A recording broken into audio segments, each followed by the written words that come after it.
Hello, and welcome to the second episode of the Digital Dividend, a monthly intake on most prominent news, trends, and features surrounding FinTech, digital finance, and platform economy.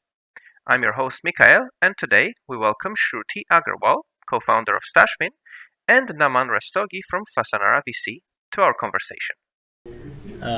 So today in our Digital Dividend podcast, we are very happy to have the co-founder of StashFin, Shruti Aggarwal, joining us.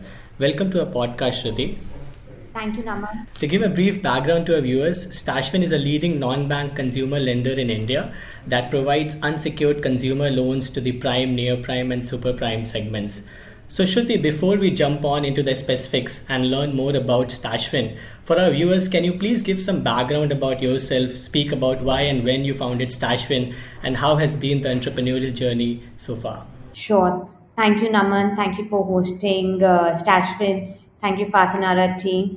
As Naman introduced me, I'm one of the co-founders of StashFin, a digital lending fintech platform based out of India, where we serve the underserved segments of India.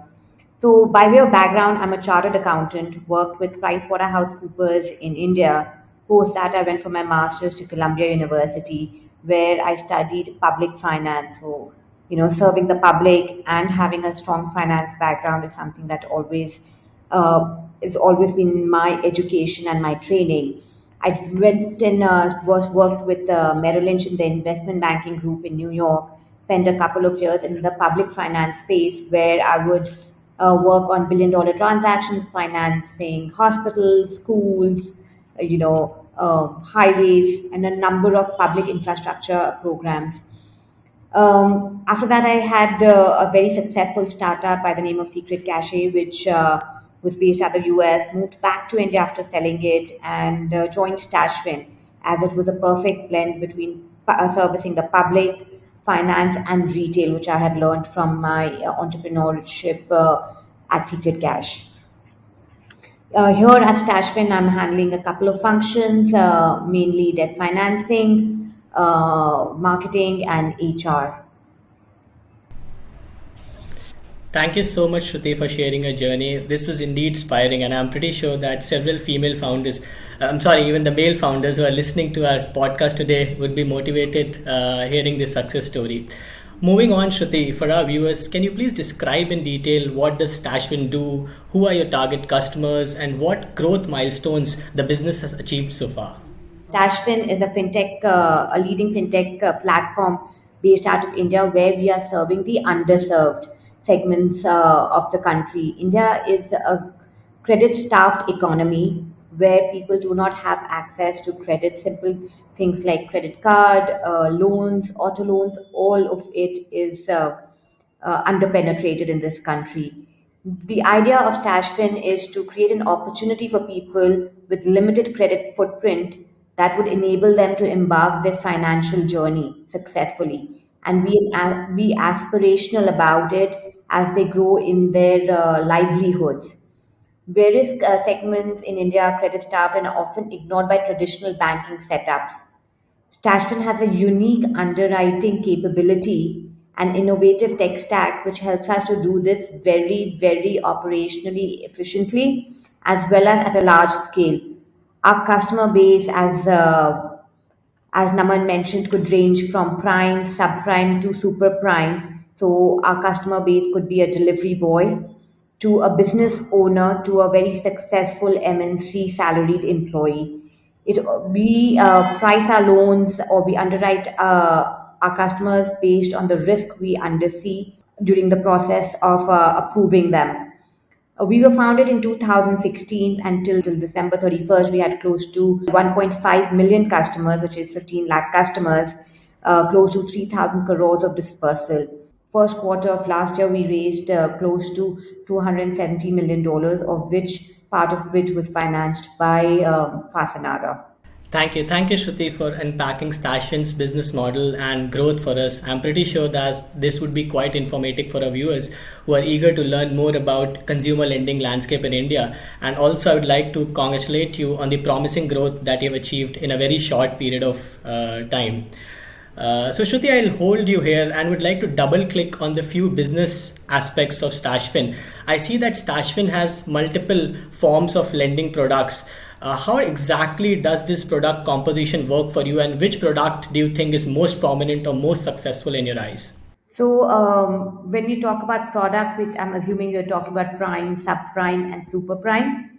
So, I think all these products work hand in hand. We get in a customer early who is aspirational, could not have a credit footprint or is underbanked for any reason, and we gradually move the customer from being a subprime to a prime to a super prime. What we do is provide a line of credit, a digital line of credit, where the person has the flexibility to draw down funds as per his need and as per his ability to pay. So the tenor and the amount is flexible. This could range anywhere from, say, 1,000 rupees in India to 5 lakh rupees in India, but the customer would draw down as per his flexibility and the need. And this is done absolutely with maximum flexibility, as we do not charge any application fee, we do not charge any foreclosure fee. So we give the customer, the ability to build a credit history and actually be financially responsible, that if he or she wants to go get it refinanced, if he or she thinks that it is cheaper to get based on his or her credit history, get funds cheaper outside StashFin, we provide them that flexibility.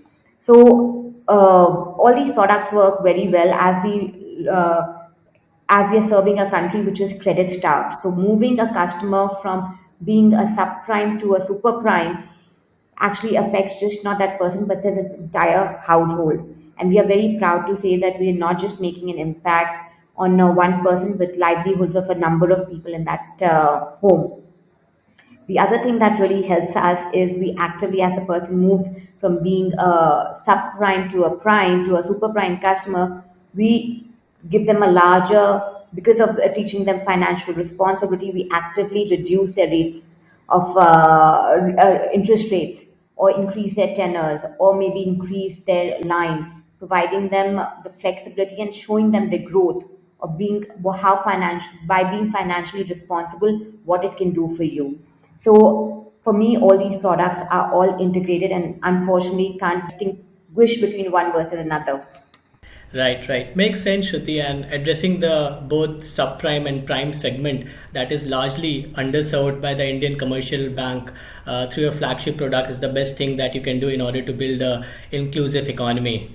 So, Shruti, talking about products, of late we are seeing several consumer financing options in the market.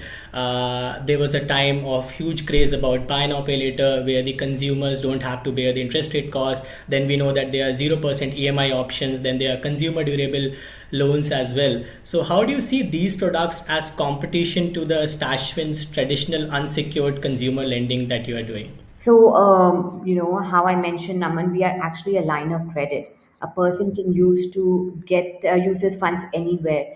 India is still an unorganized market where cash economy is still bigger.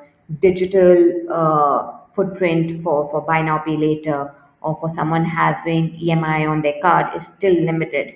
So what we are doing is actually providing a larger customer base with larger access to funds than some of the other players out in the market, because the person can draw down funds in their bank account and then has the flexibility to use either a debit card to or a credit card to use at any of these BNPL platforms, or at use it for a consumer durable, but also withdraw cash and buy something in an unorganized market.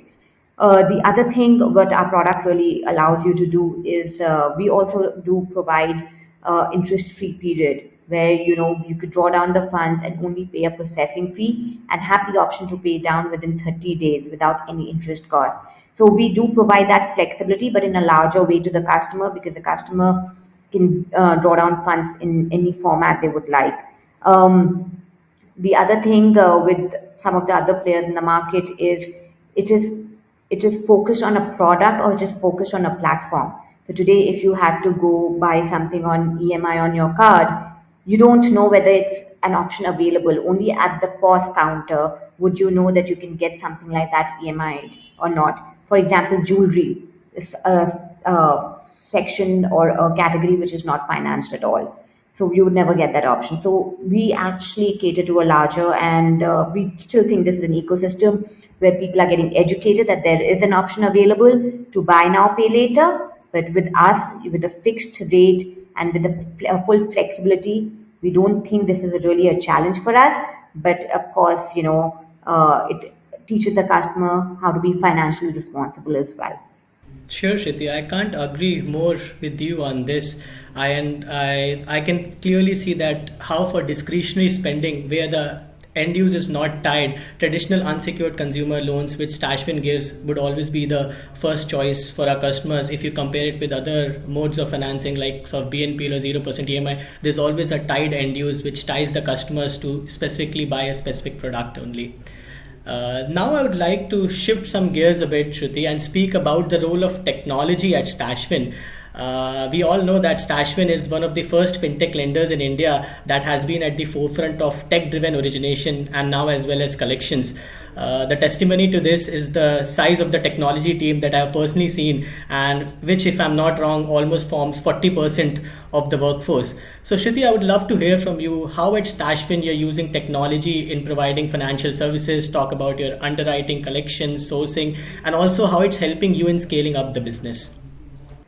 Sure. So, just to give a quick background about StashFin here, as he mentioned, 40% of our workforce is tech. We are all of 300 people in the company, which are doing all kinds of functions from origination to fulfillment to collection. It is all in house, and most of our non-critical function, what we say non-critical in the sense where we may not see a path to growth for a person, are outsourced.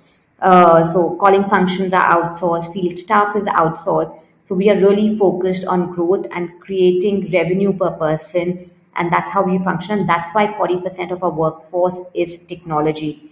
We started in 2016. We spent a good 3.5 years building our tech stack, and that's really been our USP. We've been sitting, and before COVID, we were sitting on the corner waiting for things to settle down to know if the business is really has legs to it. So we built out the stack, and we were waiting to press the pedal to growth based on what we thought was working well and what's not working well. And when we pressed the accelerator, the numbers are in front of us. We're profitable for the past 3.5 years. Our team sizes have shrunk. We use technology to the best way possible. We're using our entire tech is in house, ranging from LMS to decision engine to collection engines to communications, app, UX, UI. Everything is built in house. We do interact with a lot of folks in the ecosystem to get best practices or to learn what we may be missing. But we've been able to integrate with third parties through APIs. We have a standard code for API which can be plug and play, and we understand we're the first ones in the country doing that. Also, when it comes to collection, each and every call, whether the person, as I mentioned, most of our calling functions are outsourced for collection. These are all recorded calls. So at any point, if a call agent is using a high pitch voice and collecting or using keywords like regulator or police or cops or anything, it gets highlighted to us and we take corrective action. Because of these things, it's been in-house, and we do understand we're in the forefront and leaders in the space when it comes to tech, and we're very proud of it. And of course, the large team has really helped us build this. Surely, Shruti, I completely agree with you that once you are at the scale up stage, then only technology is the way out in order to grow the business and use the operating leverage to actually bring in the economies of scale. And we can all see that technology has also helped and played a significant role in shaping the inclusive finance revolution that we are witnessing today in India. And I'm so proud and happy to say that StashFin is a part of it. So Shruti, since you are in the consumer lending business, where we all know that capital is the raw material and interest rate is the cost of goods sold, I would be doing a huge injustice if I fail to ask you about your funding requirement. So we would like to hear from you. What is your sweet spot in terms of the split between local and international funding arrangements, and how do you see a balance between your debt and equity capital? Sure. So, equity, how they say in how Naman put it very nicely, that it would be unfair to talk about cost of funds in lending business. Yes, equity is a leverage that we get, but without debt, business cannot grow. It is a very fine balance between debt and equity for us, and the cost of funds. The lower cost of funds we get, we can pass on that benefit to the customer. So we are very, very sensitive as a company, where we don't want to increase rates on the customer because that may attract the wrong quality of customers. However, we want to have the perpetual access to cash. So yes, both international debt and Indian debt becomes domestic debt becomes equally important for us. We've been focused on both of them as we grow. In the last quarter itself, we onboarded more than 10 lenders and have raised more than $730 million in a combination of domestic and international debt. This we are also triple B stable by ICRA, which has reduced even in the increasing rate environment. Our rates have gone down by almost 150 basis points, which is a testament to not just our business but also about our ability to get the right quality of customers, keeping our all the checks in place and attracting right kind of investors. We are very proud to say that we have probably one of the best equity cap table available to fintechs. Our investors include Fasanara, of course, Uncorrelated Ventures, Abstract Ventures, Altara Capital, Tencent, and KKR Partners outside India. And within India, we have the Klosker family office, No Leopard. Definitely, Shruti, that's a pretty strong line. And having such clarity in terms of the capital structure sets the foundation of any lending business and also sketches the long term growth trajectory of the company.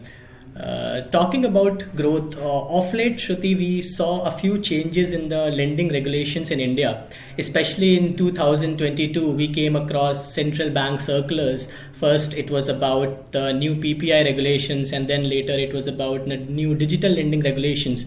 Unfortunately, this has created some fears in the minds of foreign portfolio investors who are very actively investing in the financial services sector in India. Would you like to talk about this and clear the air out? So I think this was quite overdue by RBI.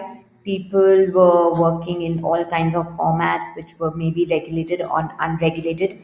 I think what RBI has done is clarified and made sure lending, which is really affecting the livelihoods of people, because they could go into debt traps and have any kind of financial impact going forward. I think it's great. RBI has clarified a lot of things. Most recently, it has clarified how to charge penal interest, how to charge penal charges, how to read the digital lending guidelines, how to have disclosures, etc. I think international folks should be very happy about it, considering that it's now not in the gray area anymore, but it's a clear black and white. And we see that folks who are operating in clear black and white actually are successful, and those who were operating in the gray area are now rebuilding their business based on the regulations available. I think India is credit starved, and there's huge opportunity if you're doing what you're doing correctly. I agree with you, Shruti, on this. Maybe in the short term, it might have created some fears and uncertainty, but for the long term growth of the sector, having such strict policies and regulations in place would also always be helpful. And I'm glad that we had the discussion with you, and hopefully, it will reduce some irrational fears in the minds of investors. Just supplementing another question to this, Shruti, I wanted to ask you.